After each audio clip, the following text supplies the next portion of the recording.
Coronavirus is getting a lot of attention around the world, and what I will just say at the start is what you consume will consume you. So let's discuss that.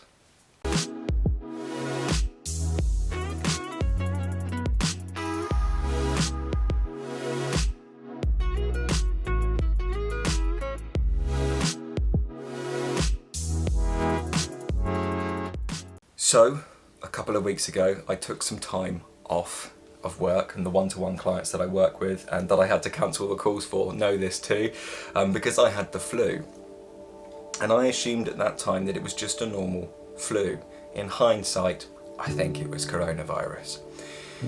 I've managed to recover, and at the end of the video, I'm going to show you exactly what I did to recover so that we can ease the fear a little bit, because this is possible for anyone of any age.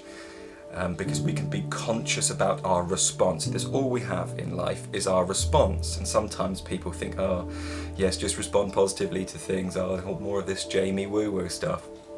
And while sometimes that is really beneficial and and should be respected, what I mean is your response physically.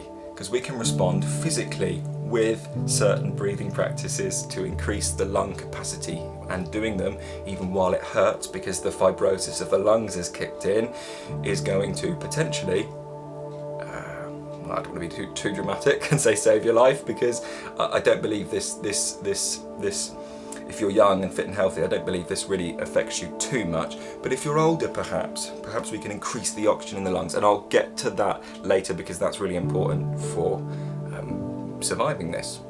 Not to be too dramatic, but like, for getting better. So, the news. What you consume will consume you. Now, we have in the yogic system a philosophy, a structure behind it that teaches about the body and the system itself.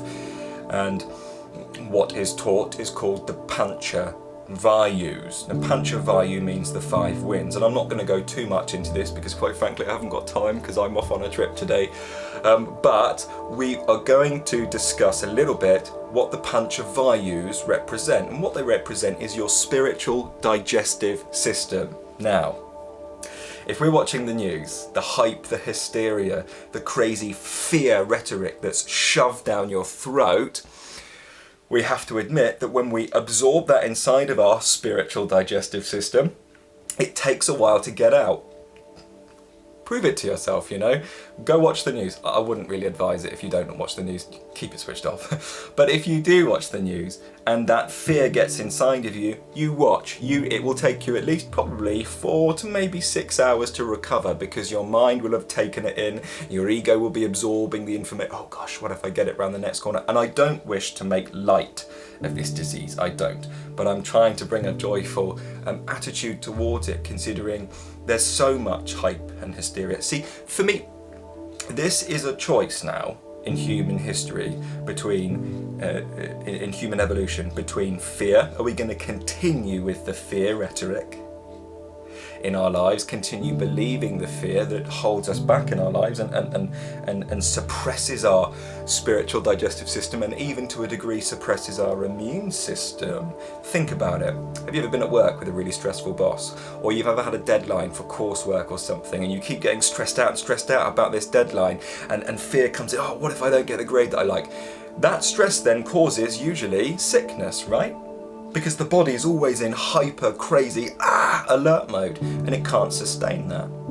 So this spiritual digestive system that we're talking about is really relevant for us, because if we're fueling it with stress and fear, then we're going to get sick. There's no doubt that what you consume consumes you, and that goes on a physical level, meaning food. If you eat loads of crappy food, that will in the end consume you, because you'll become obese and you'll become probably what's the disease? Diabetic. And then in the end, this is going to cause a lot of health issues, right?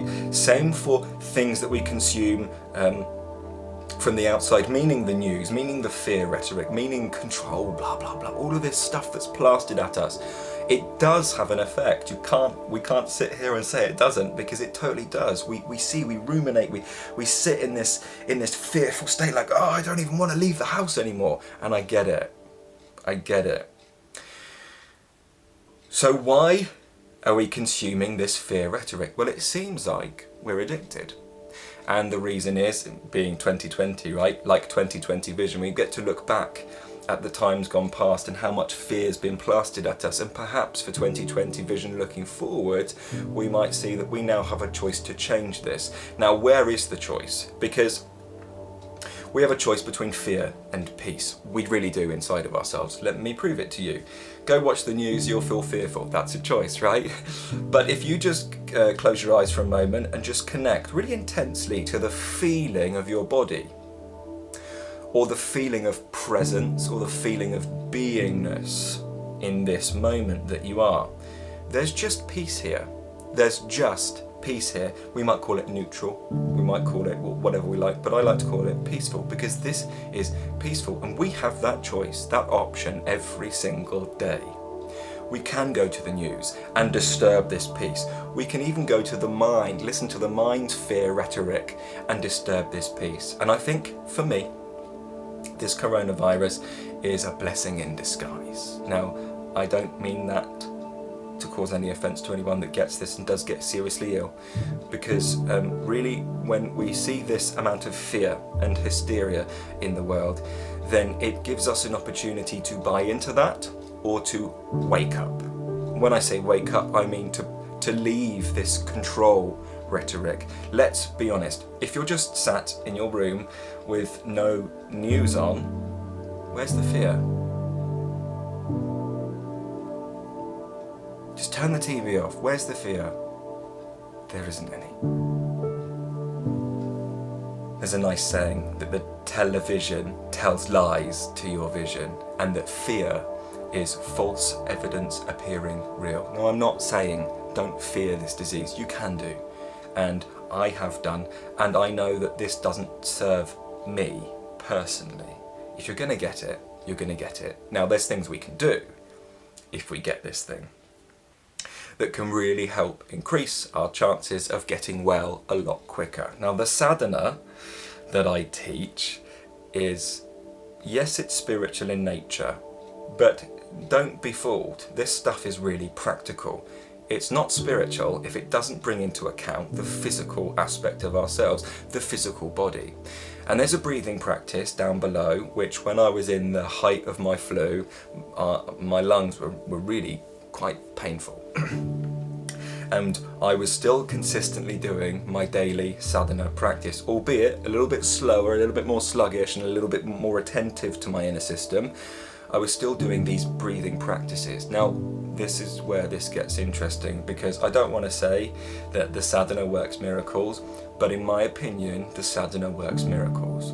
Now, really practically for this disease, down below there's a free breathing practice. It is absolutely free, so there's no reason not to try it. If you do get sick, and I'm not wishing this upon you, but if you got sick, like me, this breathing practice will increase the amount of oxygen in the lungs. There's one more thing you can do with this, and it's to take a cold shower.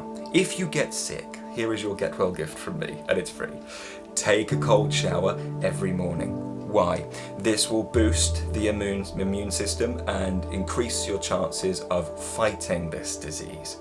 Secondly, do the breathing practice down below. Now, we know, if you've been through it, or if you've been through any flu really, you know that when it turns into a sort of a pneumonic thing inside of your system, your lungs begin to hurt when you breathe. So we breathe left. And this is dangerous because, not that we have a choice really, but naturally that the breath recedes a little bit because it hurts, right? It creates pain to breathe. So the fibrosis in the lungs has set in somewhat. Now, this is not the end game. This is where we see people in perhaps hospitals going on to respirators. And my heart goes out to people like that, and I wish them deeply to fight this in their best way, and I hope that God fights it for them if they do not feel the or come into contact with the necessary treatments that for them to be able to fight it on their own. But for us people, and I guarantee this will help, we have a practice called cosmic double breathing. It's down below, it's free, and I use this to get myself out of it. Now the lungs can hurt when the fibrosis is set in, right? And this is then the most important time to sit on your meditation seat or sit down on a chair and engage in these breathing practices. Why? Because even when it hurts, we can go slowly with it, but even when it hurts, what this is doing is this is bringing a hell of a lot more oxygen into the system, and this is exactly what we need. More oxygen, more hemoglobin being produced in the system, and that's what this breathing practice does by creating a bit of a stress on the system. And even when it hurts, still do it. This is my experience of it, and I am now well again. So we have a choice now in 2020, when the world is getting crazy externally and it's almost like a storm is coming around us, that we should stay in the eye of the storm. And I think Bashar mentions this, but I'm going to use it in a different way. What does the eye of the storm mean? Because if we connect to the feeling of our being, there's peace here. I would call this the eye of the storm, because you can always check into this beingness when the storm is raging externally.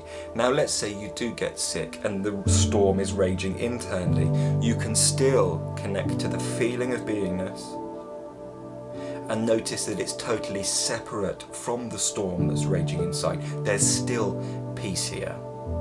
And if we want to then get some more oxygen, some of that lovely oxygen into the lungs, then we can do the breathing practice down below. This isn't me trying to sell products. This stuff works. It's free.